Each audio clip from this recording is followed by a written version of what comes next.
We'd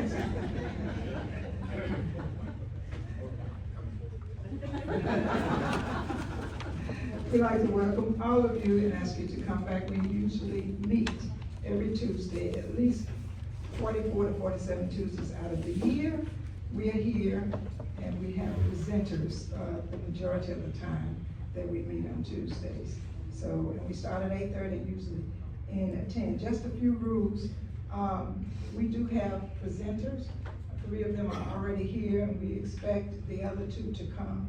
But after they present, we will recognize you by the raise of hands if you have any questions. And if you have a question and you'd like to direct it to one person, please do so. And if you'd like for all of the participants to answer, just say so, that you would like to hear an answer from everyone. And we do not debate. Once you ask your 30-second question, 30 seconds question, 30-second question, we would allow them 2 to 3 minutes each to answer. So we, as I mentioned, we do not debate at all. For those that are here for the first time, we do have coffee. We have a coffee fund, but it's free. If you want to make a donation, that works as well. But we have facilitators that will be noticing those that raise their hand first, and that's how we write your names down. So for those that are in the front, sometimes we get maybe a little mixed up, but we are all watching, so don't think that someone behind you didn't raise their hand first. But you will be called on accordingly. So with that being said, what we'd like to do is ask our candidates and our mayor to just introduce themselves, and I'm gonna ask them if they would just talk a little bit about, well, with our mayor, she's accomplished so much. Just for her to at least share 1 or 2 things that she's extremely proud of what she has accomplished with all the years that she's been in office. And for the others, I would like for you all to at least share what your platform is and what you plan to accomplish that has not already been accomplished by our sitting mayor. So with that being said, we're gonna have, pardon me? Moment of silence, yes. Please silence your phones. Everybody has a second to silence your phone. Thank you, Nancy. Okay, so we'll get started. We'll start with our mayor, Ms. Lyles. Thank you for having me again. And this has been a tough week for me. I don't know if you know, all of you probably have known James Ferguson, but the idea that one morning I was standing calling Jay, his son, and said, you know, Jay, I want to talk to your dad. I want to come and visit him. He said, my dad passed away at 4:45 this morning. So I just would like to say a moment of silence in the honor of James Ferguson, who has made so much possible for so many of us. Thank you very much. So I've been asked to tell you what I am most proud of. I'm sorry, I should ask you to tell, I've been asked to tell you what I have felt as most of the accomplishments that I believe in. And I would say the very first thing is that I believe that we have created a climate where we can have different kinds of income and different types of roles. Charlotte is now the 14th largest city in the country. So people are coming. And what we have to do is prepare for all of us that have been here a very long time to open the gates so that other people can come and find the same kinds of opportunities that we have. And so one of the things that I'm most proud of is the Pearl. The work that we have done over in Brooklyn has made a tremendous difference in healthcare. Now, you know, we used to be known as a banking town, and everything was about banking. But this is a game changer because it will be around medicine, but more importantly, medicine is changing as well. And so the opportunity that we have to participate in things that are going to be very changing in the ways that we do healthcare. I'm proud that we have someone that agrees with we can have a Brooklyn neighborhood that has healthcare for everyone. So that's one of my very first things. The other discussion that I would say that I'm most proud of has been the racial equity initiatives that we've had for Johnson C. Smith. You know, when Johnson C. Smith came 2 or 3 years ago, basically they were almost shut down. And I know many of you are really supporters of that university, graduates of that university, but it needed to have change. And we raised money, millions of dollars, so that people can now go to Johnson C. Smith proudly. I mean, the football team won a lot of things this year, so even just those attractions of what we're doing. So those are two of the things that I believe in, but you know, so the other, I would end with this. I know that many of you know that we're having a difficult time sometimes at City Council, and I own that. But I also own the fact that we can change that as well.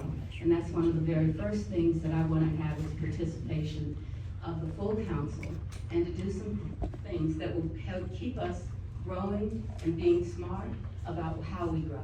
So thank you very much for allowing me to speak.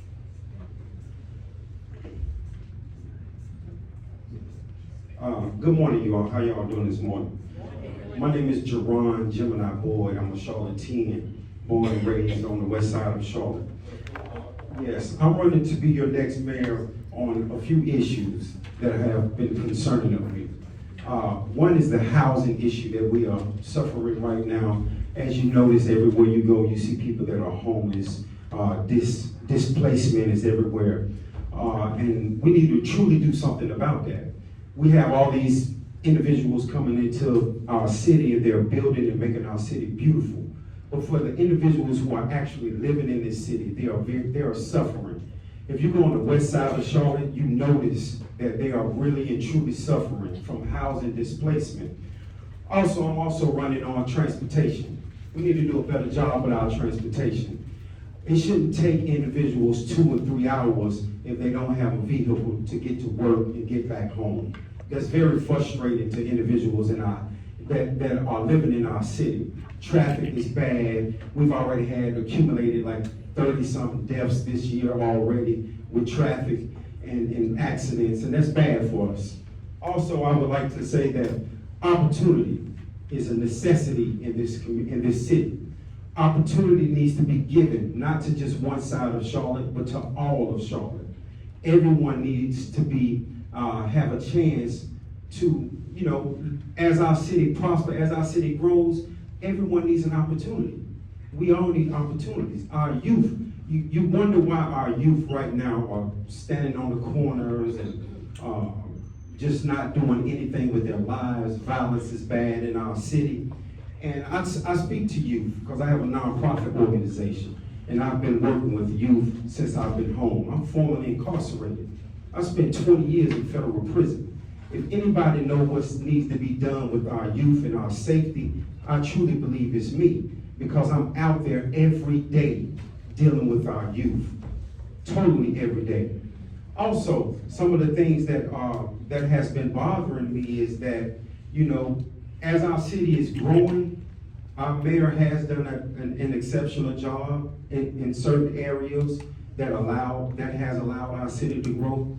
But I truly believe that it's just time for us to go in a different direction with leadership, because leadership is important in this city, very important. And we have to have the right people doing the right things for our city constantly. And I just believe that I am the candidate that can get those things done in our city. So my name is Jerron Gemini Boyd, and I look to be your next mayor of the city of Charlotte.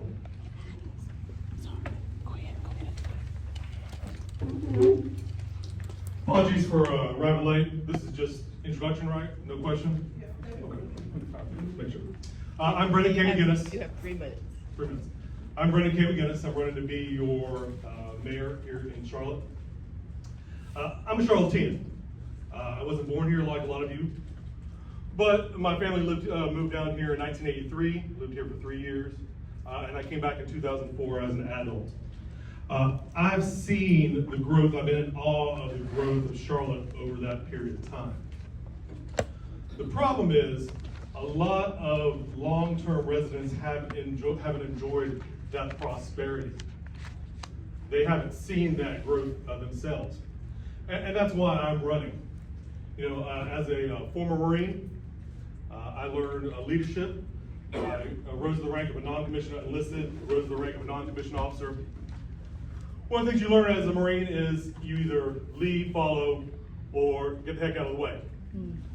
I'm more than willing to follow its proper leadership. I'm more than willing to get that out of the way if I can't be of service. But I'm also going to fill a vacuum when there's a leadership void. When I feel that there's no one stepping up, no one has the vision, the energy, or the trust to move people forward, that's what I'll do. Leadership isn't just about control, it's about vision. It's making sure that you have a plan that everybody will follow and trust you in implementing that plan. I was a small business owner. I owned a financial planning firm.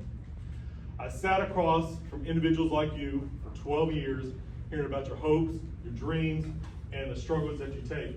And I took that with me. And so a lot of times I went through those same struggles, and so I understood what they were doing. As a small business owner, I understand how government can get in the way. Small businesses are the backbone of the economy, and we need to support them as much as possible. And I understand how a government can both help and hurt a small business owner. And right now, I'm a stay-at-home father, and I understand the struggles that families face in the economy, whether it is transit, whether it is childcare, whether it is public safety. I understand those struggles. Running for governor, or running for mayor is a daunting task, okay? Especially when we have a short window. It's 42 days till election. I have 42 days to convince all the voters of Charlotte, including you, that I'm the candidate with the energy and the trust to make that happen.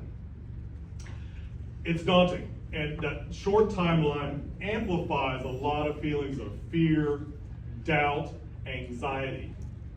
And I sit there and I go, who am I to decide that I am good enough to be your mayor? But when you have a plan to create 25,900 houses over the next 10 years to fill a 36,000 house void, when you have a plan to create, 1 minute warning? I'm Brendan K. McGinnis, and I look forward to your questions, answering my plan. Thank you very much.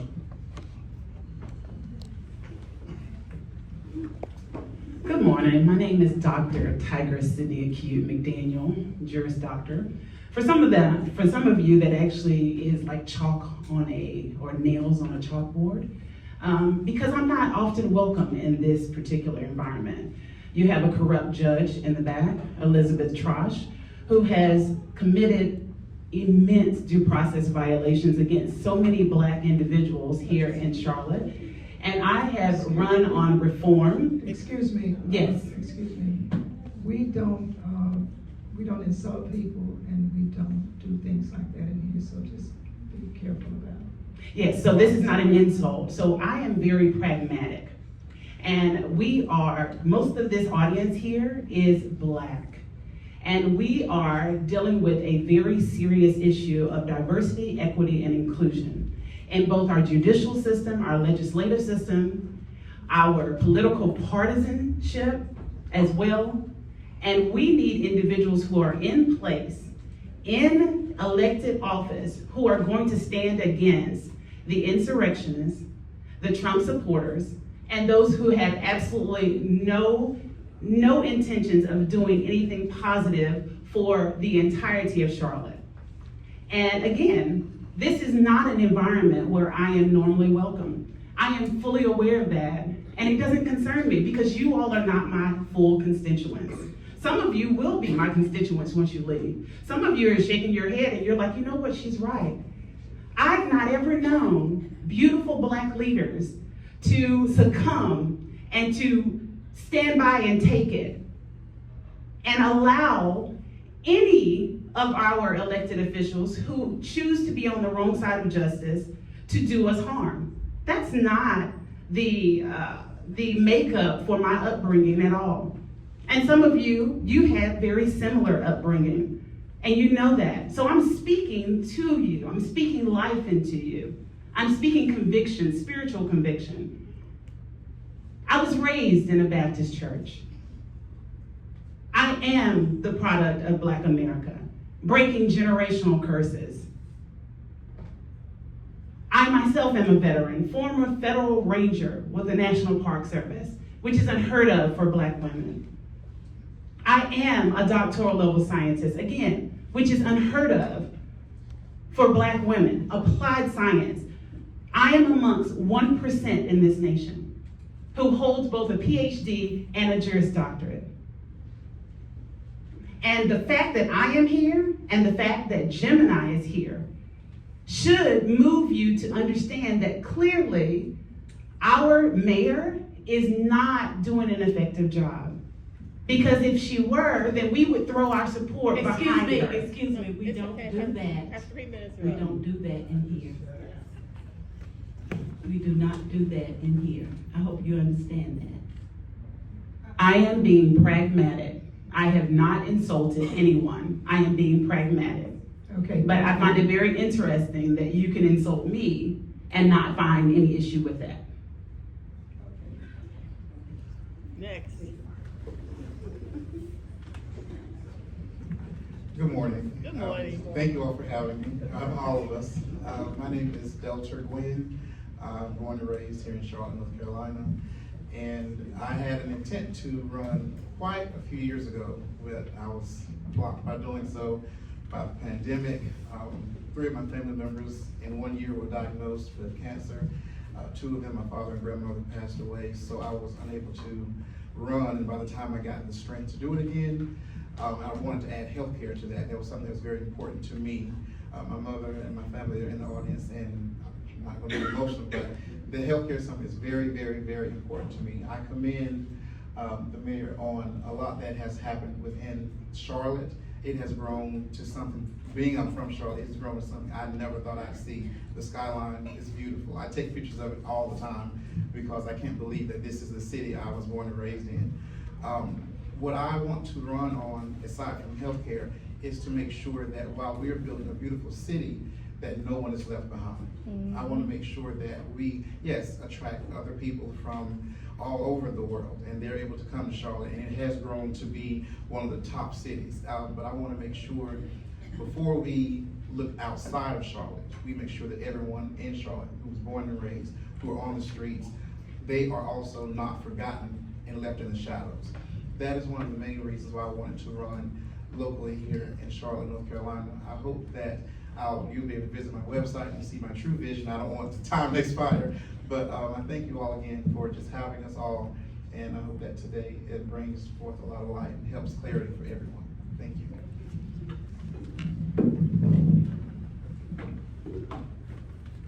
you. Thank you all. Ken Combs has the first question. Blown away. I don't know if I had time to formalize the question. You better hurry up.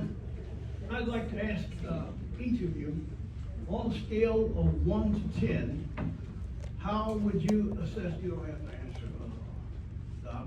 On a scale of 1 to 10, how would you rate current Charlotte overall politically in the last 8 years?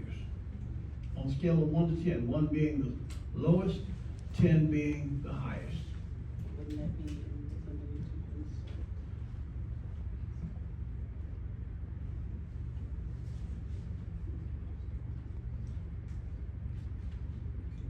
Ms.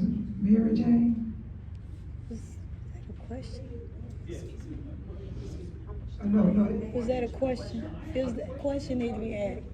Well, answer me. No, they're, Go ahead, there's a mic now. Okay. I'll just Hold on a anyone. minute. Are you gonna allow him to exclude her? Yes. to exclude me. Well, I clearly understand what she's made us feel very clear. I just wanna No, I make sure can still answer, but excluding me, I don't think it's appropriate. That's the question I'm asking. Wait a minute, hold up, wait just a minute.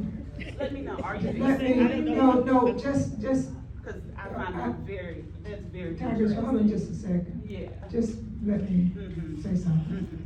When a person asks a question, I ask if they would designate who they would like to answer the question, or if they would like for everyone to answer the question. So if he has the question, and he has said that he would like for everybody to answer the question, but and I heard him say, you've already given me your answer to the question that he's asking. I haven't, and if you would allow me to answer, because I can see. in my mind you have. Interesting, and that's my point. Okay, so we are asking, that's what we're asking everyone to do, to designate the person or individuals that you would like to answer the question. And you don't take issue with that. It's just. Come Duly on. noted, it's being recorded. Well, if you will, just go ahead and start. Yes. If you want to start, do you have an answer for Ken, young man on the end? Hi. You answered my question. Hi, Use your microphone. Thank you. Okay, we're gonna give her 1 minute. Okay. She's our timekeeper. Okay, thank you for the question. It's a bit loaded. I have this two-part answer. To rate the city as a whole and the city government, I would give it a 6. And the reason why is because, again, I can't take credit from what the accomplishments have happened over the past year. I cannot take them. I cannot take those away from the current administration. My issue because of that is the reason I deduct points is because it's not all inclusive from my neighborhood, from the people that I know. But to just directly answer it, I would give it maybe a 6 or a weak 7 at least. Thank you for that. Oh, no, women, they have to be excluded. Tigress, talk. Probably a They 7. gonna speak. You're gonna hear a lot of criticism today about the mayor and the city council here over the last 8 years. And I think they've done a good job. I respect the work they've done. I think they're well-intentioned. In fact, my platform and a lot of solutions I have actually build on the initiatives they put in place and expand those initiatives. But again, going back to my introduction, I think we've lost some vision. I think we are not tied to the voters as much as we are to the corporate interests. And so I think it's a matter of having a fresh voice. You know, it's no insult to say, if you've been in Charlotte, people go, I've been in Charlotte since I've been born in Charlotte. If you've been in Charlotte your whole life, you've seen Charlotte ways, you've seen Charlotte solutions. It's time to have some outside ideas, outside innovation, new ideas, and the new energy to push us forward to the next thing. Again, nobody wanted to see Michael Jordan lose, right? But Michael Jordan knew when he was supposed to step away from the game. That's what I'm here for. Thank you. I would truly say that I would give it a 5. I would also state that because I would give it a 5 is that I look at to where we are going.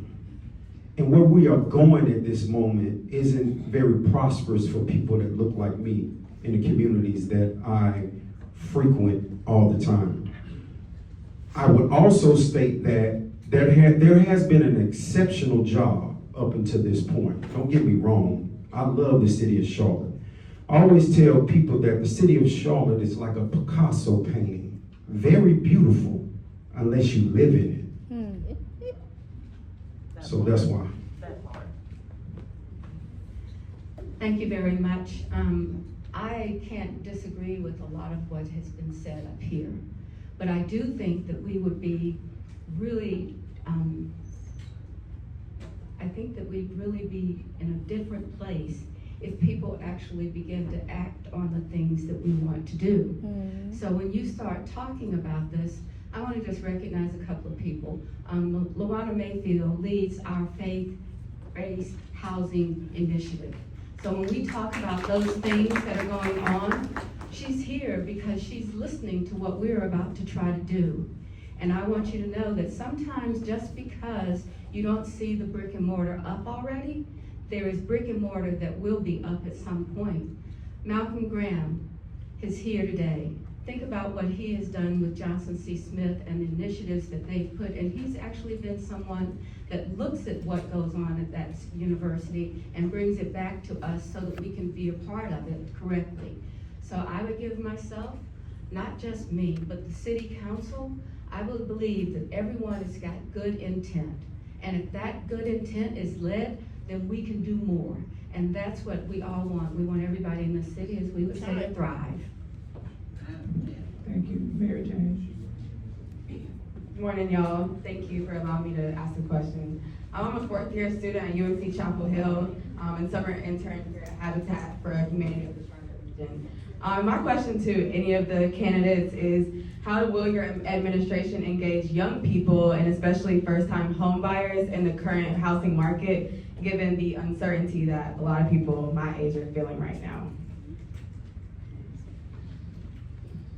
So I would say thank you for being a Tar Heel. I wasn't, so that's okay. The second part of what I would say is that we realize that there is an issue with housing and with young people coming here. Yesterday, I had the opportunity to work with about 17 young students that were enrolled in our police program. They spent the entire summer getting ready for this.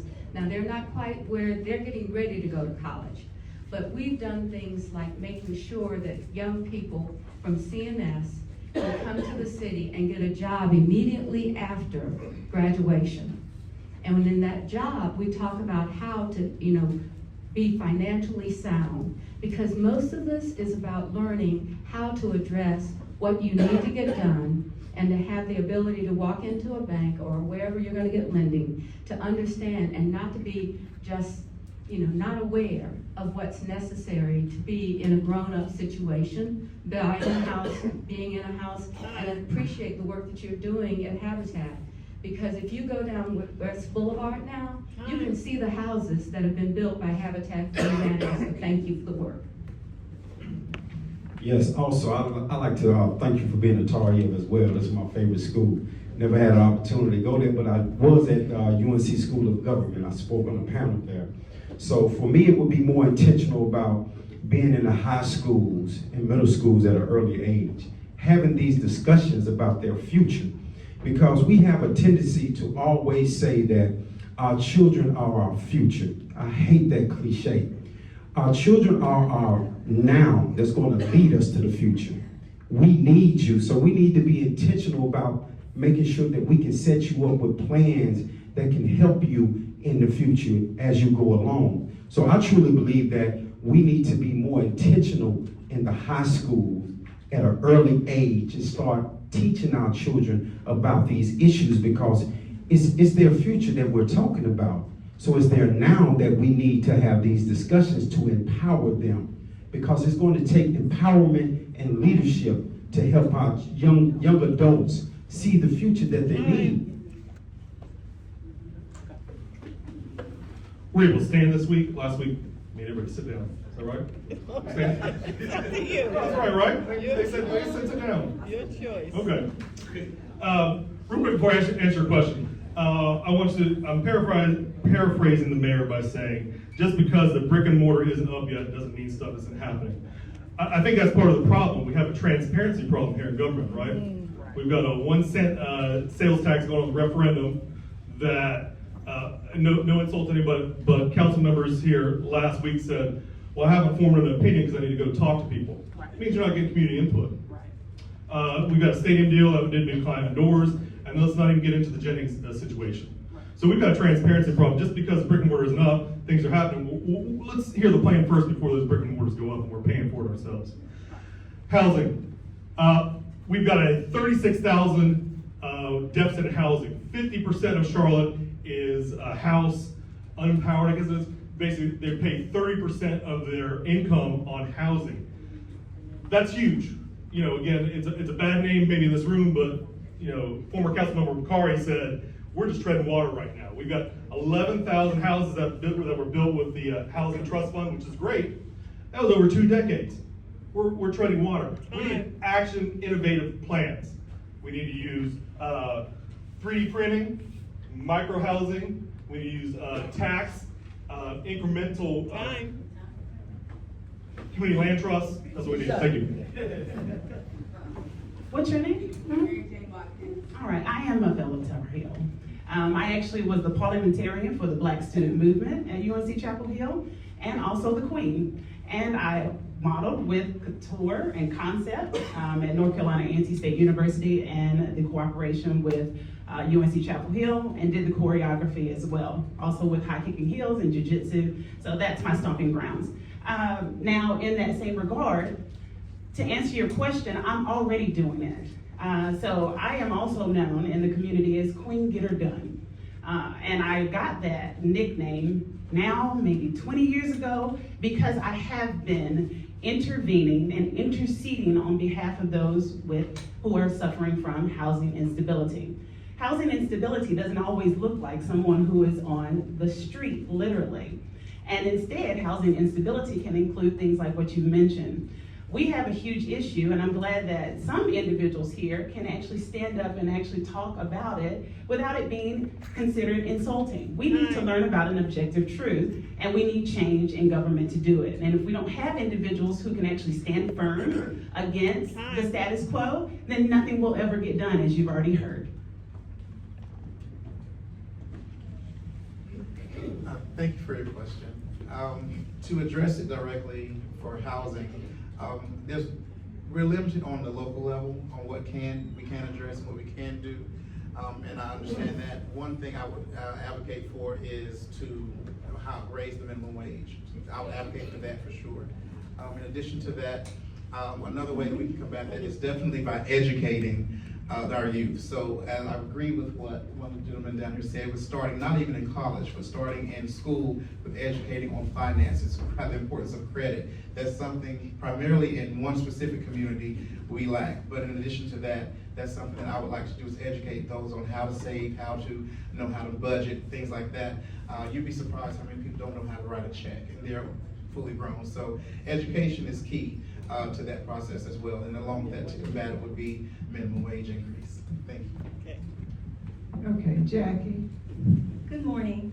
Many years ago, the mayor and the budget committee, money was put forth for persons who clean the buildings in the city, and they gave those folk health benefits, though they only worked a few hours.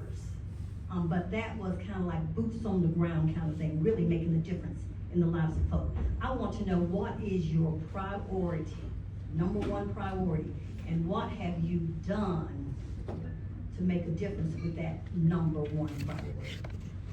I would like to go ahead and... Excuse me, I just want to let the panel know, so that I'm not cutting you off right in the middle. I'm gonna hold this up. That means you have 30 seconds. You're halfway through your 1 minute. Then I'll time you out. Thank you. Go ahead. So the reason why I so excitedly jumped up to answer that question is because too often there's always this kind of lip service that goes along with campaigning as it relates to your high-level issues and your priorities. I have always consistently said that my plan is that of the will of the people. That's it. No mayor, no elected official should have their own plan. And it is unclear as to why the vast majority of individuals have adopted this lip service in that there should be this one priority. My priority is being able to use my interdisciplinary skill set, which is completely unrivaled in environmental science, law, and economics, to help liaise the will of the people. And that's what we need. Those are the three main aspects of any running government. And that's the priority, is doing it in a collaborative fashion, not in a fashion that just serves my own interests or that of my constituents. Thank you for your question. To answer it directly in regards to priorities, my first thing would be housing. I cannot believe the amount of people that I see on the streets that, in Charlotte. If you go to my website, you'll see it is so many. There was one that was a church in Uptown, and it was about 6 people on the steps in Charlotte. As beautiful as it is. So I don't know if anyone here has ever suffered from homelessness or had to come here for assistance in this convention center, but I know what it's like when you need help. And that would be my first priority, would be to make sure that everyone has a roof over their head, whether it be a shelter, where it's cool in the summer, warm in the winter, but that would be my first priority. So thank you for that. Number one priority, economics, right? It's the old phrase, it's economy stupid, not to you, that's the old George Bush thing. It's economy. We're talking about whether it is affordable housing, affordable childcare, job creation, transit, public safety. All those come back to money. And we sit there and we work around the edges trying to reduce the cost. And what I want to make sure is we create jobs and an economy that works for Charlotteans. What's frustrating to me is I see these news articles. Charlotte is bringing X company with 250 jobs, paying an average salary of $165,000. And it's like, great. So we've got 200 new people moving into the city, taking that job, and how's it helping people who've been here for a long time? I want to create an economy for the people who have been here for a long time that don't have a college degree, and that's what my plan does. 8,000 jobs over the next 5 years, no college degree required. I truly believe that my top priority will be safety. Safety being an issue because of the violence that's happening in the city of Charlotte. And I can speak on that because I come from that. I was a product of that environment in the late 80s, early 90s. So I have a vision for our safety in our city of Charlotte by creating more incentivized youth programs to be able to pull our youth off the street, because in 2025, you can't just walk up to nobody and say, oh, you need to stop doing this, you need to stop doing that, and you don't have nothing to offer. So a lot of things that we don't have to offer on the table for our youth. So that's why they're not changing their mindset. We have to be intentional by being in the community, talking to the community, holding town halls and meetings with the communities and the churches and the mosques in order to find out the issues. So safety is my top priority because I want our city to feel safe. That is my main thing. Thank you. Over this time that I've been as mayor of the city, I have had always 3 things that I think were most important. And the very first thing is that I want to say thank you to all of you who voted for the $100 million so that we could put more housing on the market as quickly as possible. So housing was one of my very first things. It's been since I began to be in politics. And to do this, I do believe that housing is it's just important for everyone to be feeling safe. You don't feel safe if you don't have a home to go to. You don't feel safe if there are opportunities that make it uncomfortable for you. The second thing was jobs. So you talk about the economy. When you have a 6-digit income, hopefully you're spending that money with people that don't have 6-digit income. Now, I'm not saying that it's carefully travels down in the economy, but I do think that when people come to the city, they create jobs and opportunity that are really required for us. And then the final thing that I say is the idea of time. Thank you. Very nicely done. This is directed to everyone aside from current Mayor Lyles. How will your administration invest in or support mental health services in neighborhoods most affected by over-policing and gun violence? That's a good question right there. A very good question. Because like I said earlier, I'm formerly incarcerated. So I see and I understand the mental health capacity that we're in right now. Because 80% of the people that you're probably gonna meet that's homeless right now or that's houseless right now are those are the individuals that are dealing with mental health. When you look at our jails and our prisons, for the individuals who are coming back home, it's mental health. So we have to be more intentional, because it shouldn't take a city like Winston-Salem that's much smaller than us, but has more support when it comes to mental health. So we have to create more ways and be more intentional about how can we be a city that can be the leader in what's mental health and what's causing mental health today, because that's what's skyrocketing our crime. So being intentional and hiring more staff to come in and evaluate some of these issues would be what I would plan to do. So I'm not a fan of throwing money at problems or more money at problems. And we can use social equity to correct this. And that's a form of investment as well.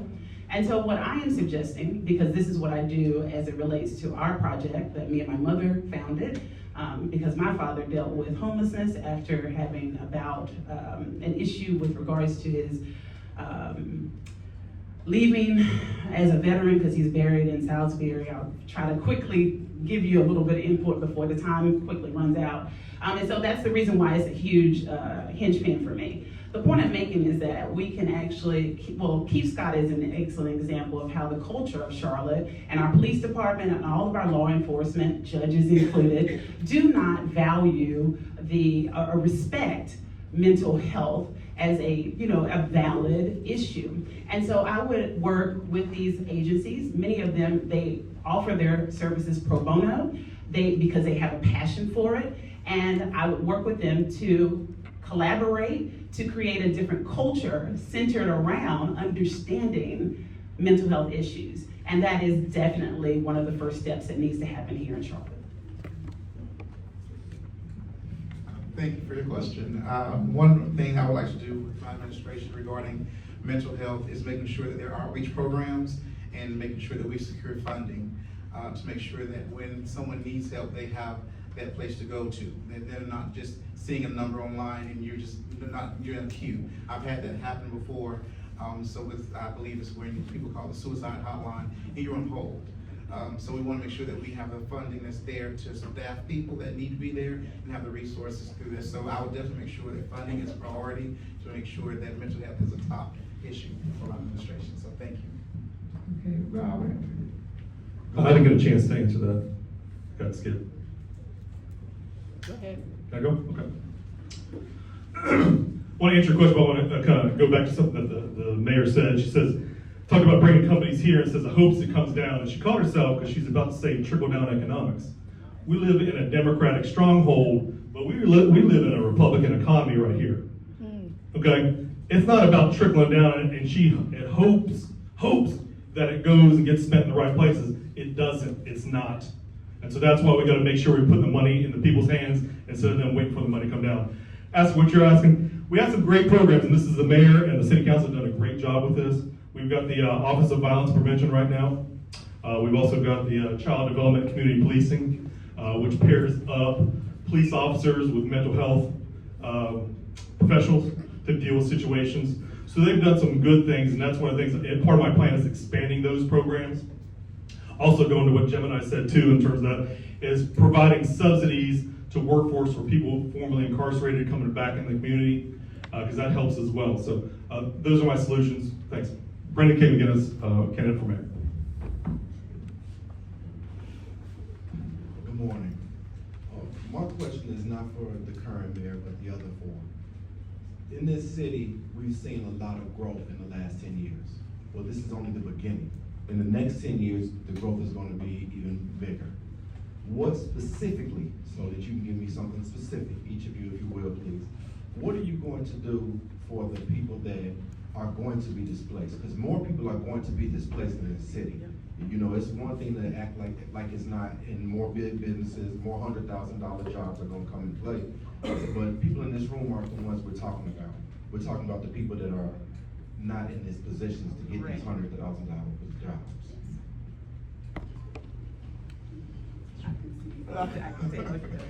Thank you. That is an excellent question, and it ties back to one of my first priorities, which would be to secure housing and funding. I want to ensure that there's funding for, when I say low-income housing, I hate that term because that could be anyone, just because they just barely met the threshold and they're declining a place to live. Specifically, I want to make sure that we invite, when there is construction coming into the city and there are new housing developments, that we prioritize low income, not with qualifications other than the simple fact that their issue is just they may be single or they may have children, and I want to make sure that they have a place that they can call home where it's affordable and something that is new. Like I said, one thing I wanted to do is to build shelters, or also use funding to have shelters to help the homeless. In addition to that, I want to have them get places of their own. So in doing that, part of that is going to be the funding with getting a lot of newcomers to come in, but to lower the price. I know right now in the city, we can't do that because in the county, there's a limit where we cannot impact that. But I want to try to do a rent block where we don't have to worry about that. So that's one of the main things. You can check out my site for more about that. Oh goodness, 1 minute to do this. I'm gonna do my absolute best. So I'm gonna piggyback one more time because he mentioned something about the housing aspect. Good gracious. Housing instability and newcomers to the city is not just a monolithic type of situation. So you're dealing with individuals who may have a criminal background, you're dealing with individuals who may have mental health issues, you're dealing with individuals who may not have a degree or find themselves where they cannot get out of a certain salary base. And at the end of the day, Mayor Lyles is saying that she has put housing in place. That housing is in place, absolutely, but it's not affordable. And it hasn't been, and it needs to be. And that's one of the biggest issues, one of the plagues, in fact, against Charlotteans. They are upset about those things. Other thing is, you're not going to know what's happening if you're always sitting in your high place. I am literally always walking the streets, literally, and I have found that I receive 10 to 15 calls a day as it relates to housing instability. And I'm working on that every day.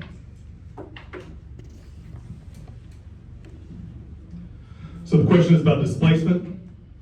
Goes back to what I was talking about before about the economy. It's about putting money into people's hands. My job creation, one of the things that's focusing on that is two things. One, it's permanently pedestrianizing uptown Charlotte. We have festivals there all the time, making that a permanent pedestrian zone. Studies have shown that tourism dollars can increase by 40% by pedestrianized zone.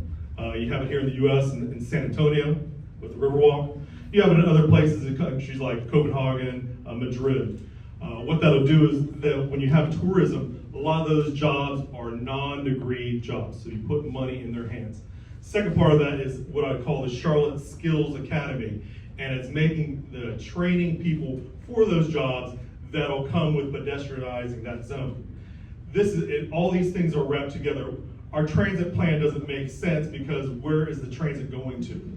If we pedestrianize uptown, we have tourism, we make it a place to go. There's an article just came out, Charlotte, out of 75 cities, Charlotte was ranked the 63rd in terms of the most boring city in the US.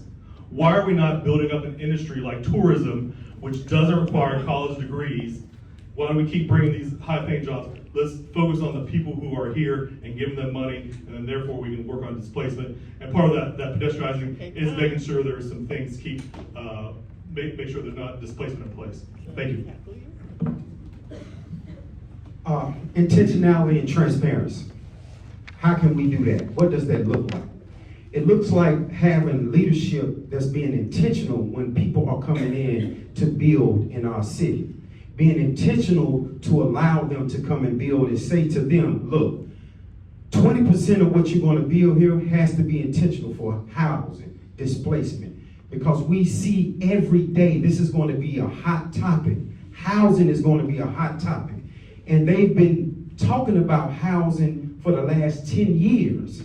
And nothing has happened, nothing has changed. So therefore it is time for a different leadership, a different mindset, to be more progressive about the things that we need to do for our houseless individuals. So with my plan, I truly believe that we will be intentional about making sure that we are bringing people in that's going to build in our city, Or you're gonna allow individuals with criminal records, we can deal with mental health by hiring peer support specialists and things of that nature to work with these individuals finance-wise and all of that. So being intentional and transparent, it will go a long way with us when it comes to housing. Thank you, I'm sorry about that. All right, y'all, we gotta beef up some efficiency, so we're gonna split it.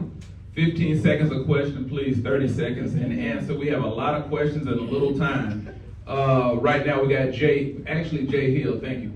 Before we go to Jay Hill's question, at 10 o'clock we will have a group here for Walk, Married for Life Walk, which will be here. And Bill DeVoe and New Additions on, Ronnie DeVoe will be here.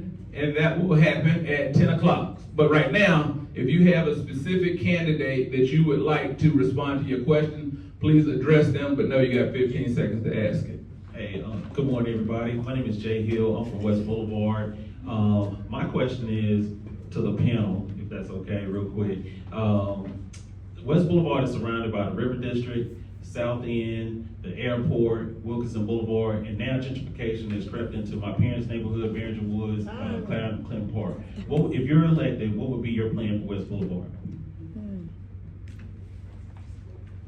So remember, I have so many times mentioned collaboration. So as it relates to environmental sustainability and economics and incorporating that in the law, and my background as a federal ranger, that includes historic preservation, and I'm good at it. I've opened many businesses as it relates to the same, having done so in Uptown Greensboro and Louisville, Kentucky, and successfully so. That being said, I would use that same skill set, that same paradigm, progressive paradigm, and work with the developers directly to show them how they can integrate those things and actually reduce the expenses, and then they don't need to gentrify. And it actually serves the public at large together in an equitable way. All right, thank you. So I would definitely want to make sure that we have zone restrictions. So when we have the people coming in building, because the free gentrification is a huge issue in Charlotte, period. So I would definitely make sure that we have zone restrictions. In addition to that, I would also like to advocate on the state level to try and get rent control so that we have, that's not an issue where the landlords should have free for all. You can charge anything you want to come in and price people out of Charlotte. That's unacceptable. Good job. Anyone else would like to? Expanding the corridors of opportunity, so that's one of them. It is a matter of investing 150, there's already been, I think, about 100 million invested in those corridors, 150 million more. You get finding sources of, let's see, it's the, I apologize, Workforce Innovation and Opportunity Act. You also have the community development block grants, creating 3,000 jobs, 7% that go to non-degree holders, and you create by 2030, 3,000 jobs and unemployment reduced by 3%. So again, it goes back to, if you got jobs, you can fight that gentrification.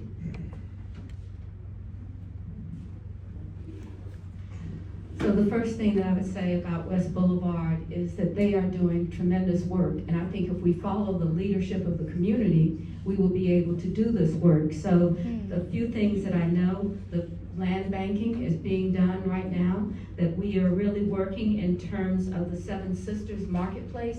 That community, the West Side, you have been in the room with me that says, we're gonna make something different. And I think that what our position is to follow your lead.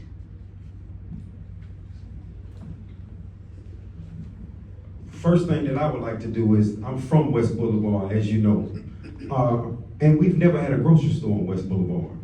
So we need to be intentional about having a grocery store on West Boulevard. And we also need to be intentional about not displacing the individuals who are grandfathered in those communities. And see, that's the biggest problem. We have builders coming in, property taxes go up, individuals can't afford to stay in these particular communities. I would be intentional about West Boulevard because it's dear to me, because I've watched West Boulevard grow. So being intentional about having grocery stores, being intentional about not allowing individuals to be displaced because we have builders coming into our community. Don't forget about Wayne's. We got Mr. Lillis, Ayo, and then we have Congresswoman Adams. Okay, so that the time people won't have to flag out, I'm gonna ask a yes or no question. You're gonna try your best to get me to vote for you. If I vote for you based on all of this politician talk y'all are doing, and you don't fulfill your job, will you step down? I'll be the first to answer and tell you yes, because I'm going to be intentional about Yes what or I'm no? doing. Yes or no? Yes. I don't need to. I am Queen Getter Done, and I have a track record, so there's no need to step down. I do what I do. I don't put words in without action. I don't. No, I would not. Ayo, then Congresswoman Adams. Oh, I'm sorry, I didn't get an answer. The micro pass. Yes, I would, but also don't plan on, okay. Ayo Johnson, Executive Director, Mental Health America. Leading a city of this size takes experience. What is your level of experience, your highest level of experience, the number of people that you have led, and the highest budget level that you have been in charge of? I jumped up excitedly. We still have 15 seconds on this one too? Yes? Because I have worked with Chancellor Fort at North Carolina A&T State University, handling a upward to $10 million budget as it relates to Black farmers and the Greensboro A&T 4. I have been instrumental as it relates to my own organization over the past 20 years, which is called the Southern Hospitality Project and the Above Ground Railroad. And we've handled over the past 2 decades, I would say upwards to $1 million, just grassroots. Because a lot of the investments that are in my program, they come from the social equity that I mentioned to her before, so that it does balance out. Because again, I'm not a big fan of throwing money at problems, and I try to figure out creative ways to work through. And you can visit the Tigress Run for more information, but over the years, as it relates to federal government as well, I would say probably pretty close to $50 million, and the highest level is always on the leadership. Thank you so much. Mr. Delter. Brandon. I didn't want to just call you Brandon. Mr. McGinnis. Yeah. I can appreciate the question, but one thing I will point out is every single elected official here at one point in time, whether it's a mayor or council member, was new to the job and didn't have this experience. So I understand experience is good, but at the same time, they're all new, and sometimes it's about a fresh perspective and fresh connections. I was never in the corporate world. Quite honestly, I was a small business owner the whole time. My business is a financial planning business, as I mentioned before. Assets were around 100 million. I had about 7 staff, payroll around 200,000. So I don't know if that answers your question. I don't have that corporate world experience, but I do understand small business owners. Thank you. Mr. Ginn. Thank you for your question. Can you hear me? Okay. My background is in banking and finance. I've worked with multiple 500, Fortune 500 companies, from Bank of America to Wells Fargo. I've managed and touched billions, and I've also led hundreds. And I've always been successful with every department I've ever worked with, and I do feel that I would be an exceptional leader for the community. Thank you. All right, after Congresswoman Adams, we have Larkin. We have Johnette, then we have Dr. Tommy Watson. Well, good morning, everyone. Good morning. I am Congresswoman Alma Adams. I work on 4 H's: housing, healthcare, higher education, and hunger. What I want to know from each of you, what is your intent, and how would you interact with your other governments, particularly your federal government and your state government? Because what you do here, what the city of Charlotte has to do and continues to do, and what I think you should do, is to have that interaction. So I'm just curious about how you would go about that. Each of you.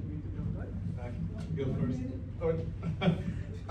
Thank you for the question. Also, thank you for your service and being a pioneer for a lot of us here in this room. So thank you for that. As regards to my goal and what I want out of this is to lead the city and transform Charlotte to be all-inclusive, to take it further. And I do intend to work on the state and federal level and advocating for a lot of different programs that we on the local level are restricted on doing without working hand in hand with those in Congress and those on the state level. So I definitely want to work together. I definitely see myself working with you and others in the community. And I want that change to be together. I want us to be one. We have one vision, which is to have the success of Charlotte and the Charlotteans. So I would definitely want to do that. Thank you. It's all about relationships. Politics is about relationships.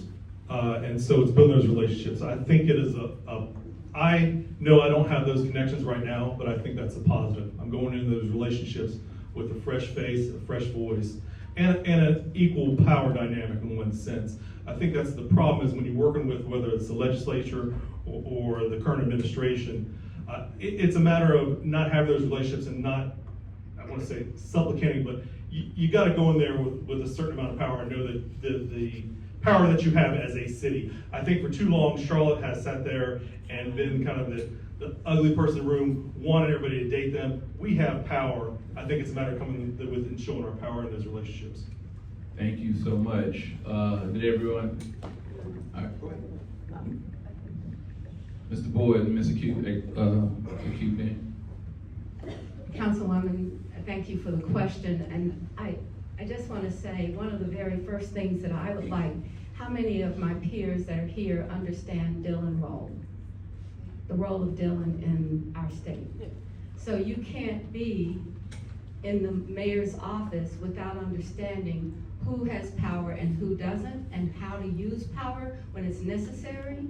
And so when you start thinking through this, the council, I think, understands very deeply about the Dillon rule, because you need to really look at what's going on in Raleigh, in the United States Capitol, the work that we do with the congressional. All of these are built around a position that we have been given as a city. So if you have any time and want to talk about government, I'm glad to share with you how the Dillon role is. But I didn't answer the question. The city's budget is over $3 billion.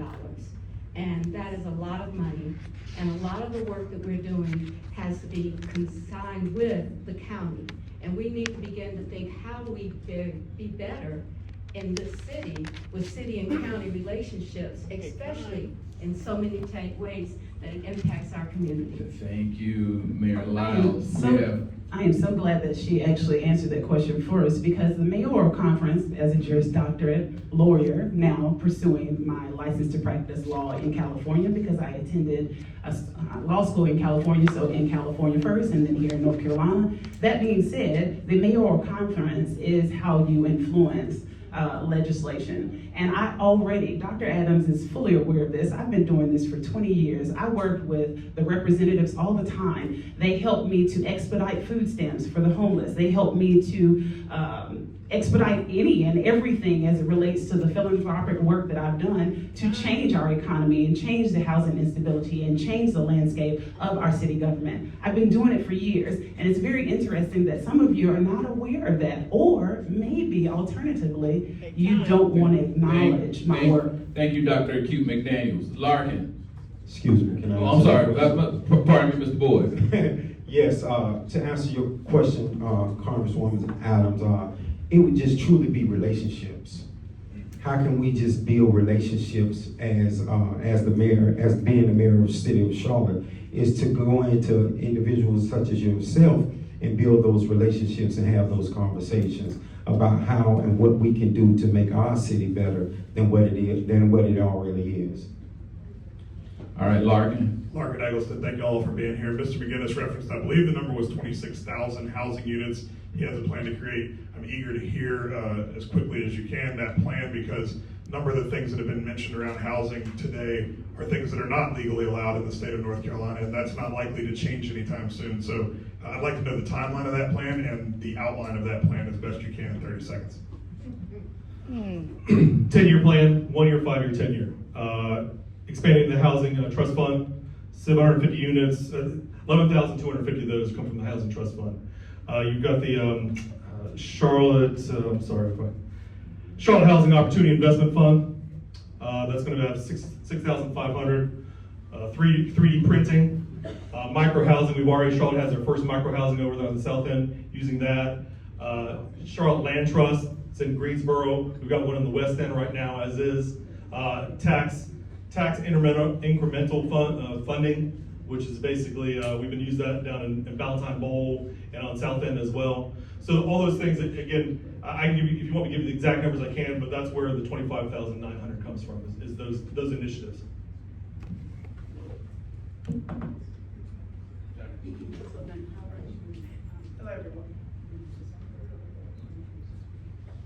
Hello, everyone. My name is Janet Cape. I am a first-generation Liberian American. I'm saying that because I represent two parts of Charlotte, Black Americans and Africans, specifically Liberians. We just celebrate 178 years of independence, had a large festival. We have a lot of impact in the city. Usually when we speak about immigrants, they speak about Hispanics, others, but the Africans and Caribbeans, to me, is not really considered. What is your consideration for the Africans and Caribbeans who contribute a lot internationally and citywide? I think I am the best to answer that question because I am Haitian.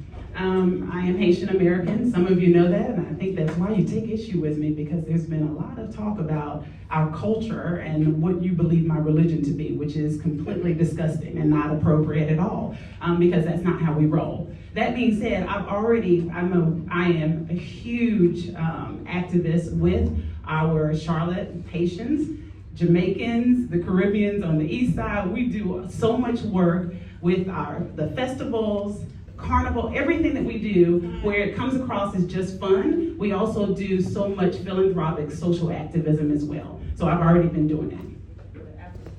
Yes, absolutely, absolutely. I was just speaking from that. Thank you. Anybody else want to take a? Repeat the question real quick. What is your consideration, if there's consideration for the African community, Liberian, Caribbean? Because we have a lot of impact. Sure. What I'm going to say is, I'm not going to say my consideration is going to be exceptional for you. It's going to be inclusive, just like would anything else. I will note that the reason why I talk about that is, it was funny, I saw the Liberian celebration the other day. I saw some of the posts from other people, and I actually talked about Liberia about a year and a half ago in my previous campaign. I ran for the U.S. House in 2024, and I talked about Liberia, and I talked about how there are still people in the U.S. who consider African Americans who have been here longer than even my relatives, still consider them immigrants and outsiders, and that's not right.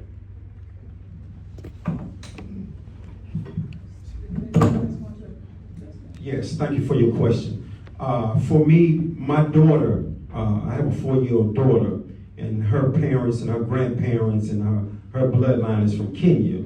So I will truly be intentional about making sure that everyone is included in the growth of our city, and not just one part of our city or anything like that, but under a new leadership, under my leadership, we will be intentional about making sure that everyone is included in the growth of this city. We have an organization, the Sister Cities Organization, and we try to include everyone. And if there's an opportunity that you would like to have something posted on the city council walls, please let us know, because we need to know more and learn often about what's happening on terms of people that are coming to the city, and we should welcome them. Yes, and I would definitely, for my administration, we look forward to, as I've mentioned before, my message is all about inclusion. So I'll make sure that I have diversity on my team, as well as programs that include all types of immigration, reform, things of that nature, so that you have a voice and a platform through my administration. Okay, Dr. Tommy Watson. Good morning, everyone. Dr. Tommy Watson. Quick question here. We got a chance to see recently some of the cities like Baltimore, some other cities doing some very creative things to help decrease crime amongst the young people. What's some of the strategic things you guys do? Just give me one thing that you would do to help decrease and engage our young people here in Charlotte. One thing, thank you for your question. One thing that I want to do is have some type of program developed where we're all able to come together as a community. It's actually on the website as well, with law enforcement. We don't want them to be outsiders as guards. We want them to be a part of the community, since there's some communities where they know the officers by name, I want that to be something that we have here in Charlotte. I don't want it to be an outsider type program. So one thing I would like to do is have some type of program where youth is involved, or where there would be job shadowing or car rides or something of that nature, where they're not afraid or fearful of law enforcement, but they understand the role, respect it, and the community. So that would be one of my main priorities for that. Thank you. I wanted her to hear, but maybe she'll hear it through the video, and maybe I'll get an opportunity to speak with her after. So in my community, we consider ourselves diasporan, and Jamaicans are very big on this, Haitians are very big on this. We are the same. Black America, the equity that includes all different forms of diversity here. And in that regard, that's where I would start. That's always been the hinge-pin, is creating a more inclusive environment, and that means centered on understanding, awareness of different cultures, and positively exploiting our unique individual assets that we bring to the community, because that's not what's happening. And we could have so much more collaborative effort. It doesn't have to just happen from the people in the high places. It can be done on a daily basis with boots on the ground. Question was on youth crime. Is that correct? Who asked that? Yes. Yes? Okay. Also youth engagement. Yes. Okay. Well, I'm going to talk directly about the youth crime, the youth engagement part of that. That's one of these programs that Charlotte currently has that is actually good, and I'm looking to expand that, which is the Alternative to Violence Integration. And it's going to be subsidizing after school and summer care in high need areas. Like, keep them off the street, keep them occupied. Not sit at home, they're getting some care, it keeps them busy. That should only take, supports 5,000 families, reducing youth crime by 50%, only costs about $5 million a year by my estimates.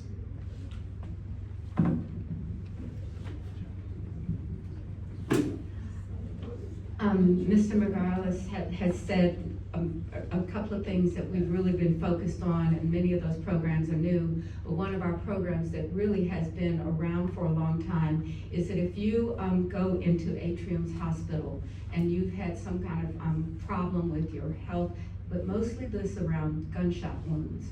And when a young man or woman comes into the hospital, they immediately get a person that is their mentor. It's not just coming in to get well, they come in and they work with that person, say, do you have a place to go after this? Where are you going to live? What do you need from us? And that program at Atrium has been in existence for years, and it makes a true difference when things are really tough for young people. They have a place that they can go, and when they walk out, they have a place to stay. I'm gonna go back to the word intentional. Being intentional about creating more youth incentivized programs, because I will say this over and over and over again. I'm in the streets of the city of Charlotte every single day. I'm a peer specialist for the public defender's office, so I'm going in and out of the jails all the time, so I'm hearing these conversations. And a lot of the things that our youth want is opportunity. They don't feel as though they're receiving opportunities, and opportunities for them look like coming out there and talking and having conversations with them.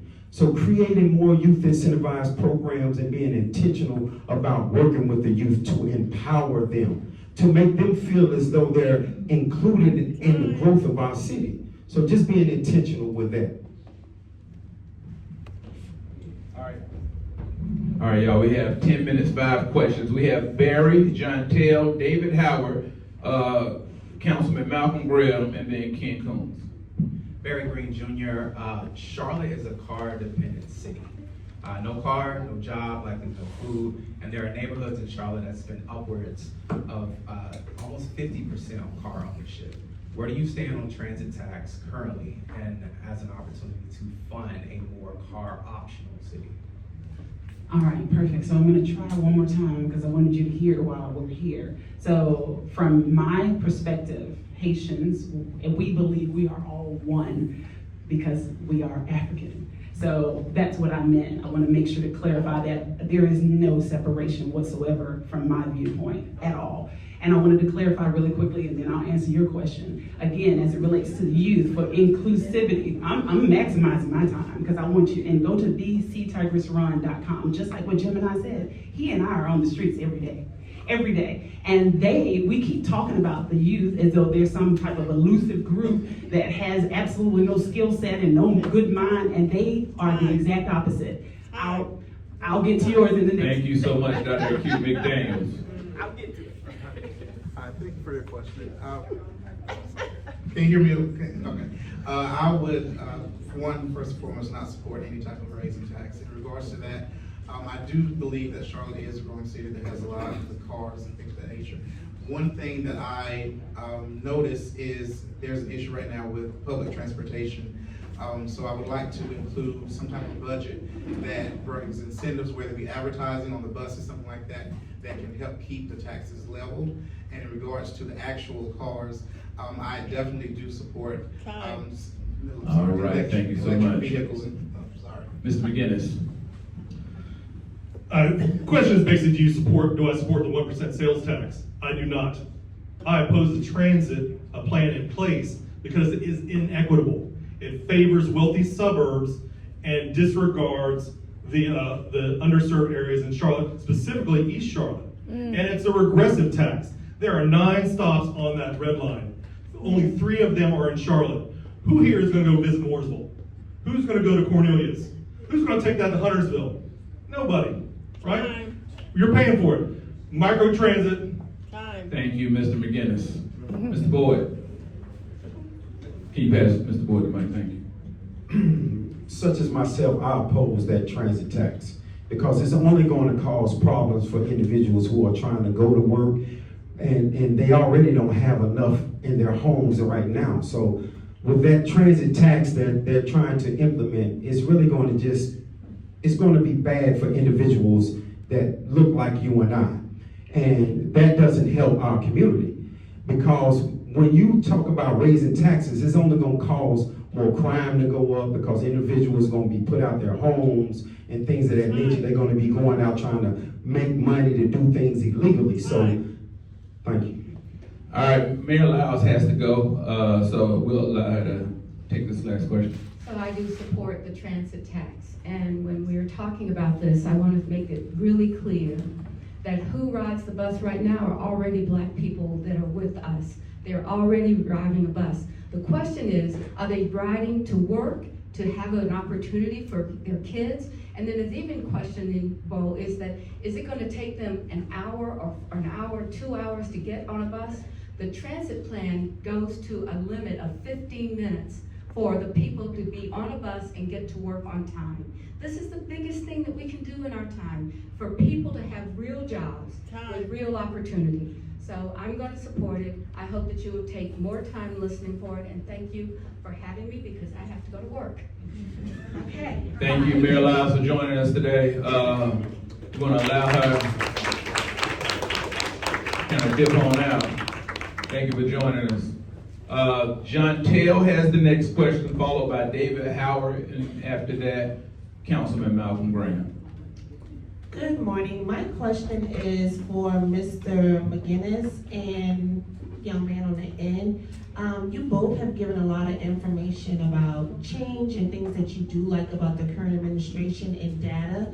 And I want to know, what are you guys doing now to help the current administration? Because a lot of times people come in, they want to be elected and they want to take over. But what are you doing to help those who are already in place to maybe get that going? Thank you for the question. One thing that I was doing in the current administration was I was a supporter and voter for them. So I believed in the administration. I believe that, and I believe that a lot has been accomplished. So part of what I did was I voted for them originally. In addition to that, I am in the community. I have adopted streets. We go through the community. We clean.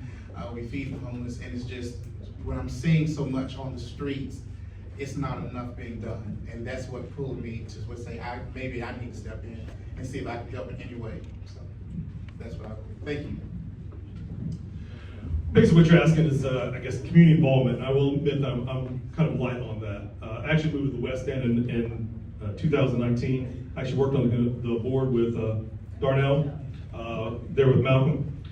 And so I saw the problems firsthand, and I went to the zoning meetings, and I talked, and I tried to sit there and say, hey, this isn't right. We got to slow down this gentrification. The 2040 plan doesn't work, especially in these historically black neighborhoods like this. So that's what I did. And I'm a stay-at-home father.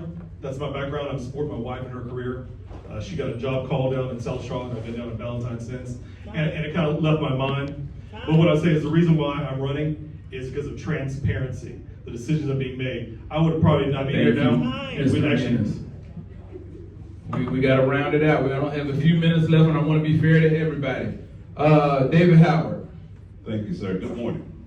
First of all, I think it is a big thing to have anybody want to step up to run, so thank you for that. But my question is, tell me any boards and commissions on the city or the county you've participated in, and why, Mayor, why not run for city council? That was an excellent question. Thank you for that. I believe that leadership starts at the top, and because if I go in the middle or on the council or on the board, my voice will be minimized. I want to be a voice for the people, and I want to start at the top. I've led before, and I do believe that I have the ability to lead the city and to lead people to be a voice for those who are voiceless. As far as other boards I've worked on, I've always been in the streets, never with a formal committee. I've always just, my family and I, we're very big with going out, volunteering. I've done with RAIN, different organizations within the community. Thank you, Mr. Gann. So I have answered your question. I broke it down for the environmental sustainability, the economics, and the legal impact and DEI online at See Tigress Run. So either the See Tigress Run or at Facebook. And I was one of the first candidates to do that. And I believe some of the other candidates have taken a page out of my book. In that regard, it goes into great detail, and I do oppose the tax, okay, for that reason. To answer your question, I have so many times, as a Juris Doctor, told individuals that the mayoral seat has absolutely no statutory authority. And in that regard, I'm running for this position because that's how the city values. Thank you, Dr. McDaniels. Mr. McGinnis, give it a shot. I have not worked on any boards specifically with the city. What this race is about it's about entrenched power. It's about establishment. And so a lot of these questions, I get it, we're asking, what is your commitment? What was your commitment to the city, or what have you been doing? But if you're part of the problem now, you can't be part of the solution. I see myself as a visionary, and visionaries are very many times misunderstood, but we see things that other people don't. And just because I don't fit the model that you are used to, don't discount me. Mr. Boyd. Like my constituent here, I'm a visionary as well. And I'm currently on the community engagement task group with the county, where we implement ideas and ways that bring resources to our communities. So I'm constantly in the streets. I'm constantly working with the city government, doing all these different things, so all of them basically can vouch on the things that I've done for this city. There is no one that's sitting here that can tell you more about what they have done for this city in the last 10 years. So for me, just continuing to work with them and be a voice for our community. I appreciate you, Mr. Boyd. Councilman Graham, please close us out with the last question. The last question for the panel. Oh, I'm sorry. It really was for the mayor, but she left. Going back to transit, I don't think everyone does not support it. Young man, do you support it? I do not. Okay. Would you support it if it had an anti-discrimination policy that helped aid for affordable housing along the transit line in West Boulevard, and to support small businesses who may be dislocated because of the construction on Batesford Road as well as Central Avenue? Is that question specifically and only to him, Councilman Graham? Yes. Everyone can answer. Everyone get shot at. So I do not support it. I would like to take a look at it from a whole and start over. I definitely support parts of it for sure, and parts of the community, but as a whole, I can't say that I just stand by it and just go out and support just because of certain parts are good of it when I don't agree with the chunk of it. I appreciate that expansion of thinking for it, and it would definitely persuade me to get closer to actually, supporting it. But mostly I'm conflicted because I understand that infrastructure requires money. I'm a doctoral level economist, I get that. But at the end of the day, it's not inclusive as it relates to environmental sustainability, so that's another hinge pin that needs to be included in that bill. And I think, I think these I'll stop. Thank you, Dr. McDaniel. Mr. McGinnis. Not too sure I caught exactly what the question was, but what I'll say is one of the reasons why I oppose the expansion is because expansion may be good in the future, but I want to deal with the needs now, not something that's going to be done in 2035. So I want to deal with the issues now, helping people now in Charlotte. There is expansion in my plan. It's not a red line. It's an extension of the blue line in South Charlotte. It goes through communities that are underserved, creating jobs, goes to Carowinds, creates more tourism. It's a total package. Go to my website, www.mcginnisformayor.com or .org and see it. All right, Ken, quickly, last one. Well, no, Mr. Boyd, I do this every time. I'm sorry. I truly oppose it because it's only going to displace individuals. We need to create a balance in the community by working with the business community and our grassroots community to ensure everyone is being intentionally helped and or taken care of. And with that said, with that property tax, it would do the total opposite of that. So I truly oppose of it. Thank you. Mr. Combs, close us out. Thank you, Dr. McDaniel, for invoking the word diaspora, because I accept and agree that black folk are not monolithic people, but we're very inclusive of other people of color as well. So my question to you is, do you see a disconnect between so-called African Americans and black Americans? Yes, That question is only for you. Oh, I speak about it all the time. It is one of my huge platforms. It really just saddens me that too many individuals have spoken about Haitians the way they have, who look beautifully like me, and you speak about our Haitian culture as if it's not the foundation, the West African culture as if it's not the foundation, Liberian culture, like Caribbean culture as if it's not the foundation. Haitian is, it disgusts me, to be honest, and I've been a huge advocate in demystifying Haitian culture, demystifying African culture. Thank you, ladies and gentlemen. We had a spicy one today. Woo. Thank you, candidates for mayor. We appreciate you. We're going to have a transition. So in that time when we switch panels, we're going to have a few announcements. So let's give this panel of candidates for mayor a round of applause. Thank you so much for joining us. Does anyone have an announcement? All right, Jay Hill, get ready. You got to introduce your group. Good morning, I'm Belita Fullwood. Friday is the first day of August, so reminding you it's Black Philanthropy Month. And if you lead a Black-led nonprofit that is based and serves Charlotte-Mecklenburg, you have an opportunity to participate in CLT Gives Black, which is our annual giving day that NGAP, Charlotte's Black Philanthropic Collective, organizes annually. So go to Give 828 and register by July 31st to participate in our annual campaign to drive dollars to grassroots Black-led nonprofits that work on the front lines of our communities. Thank you.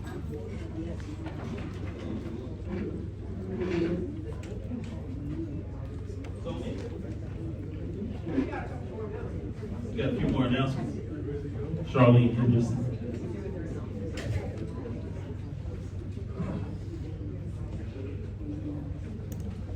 Okay, so I have a couple of announcements. If everyone can pay attention just for one split second, that would be great. Tomorrow, we will be having a town hall meeting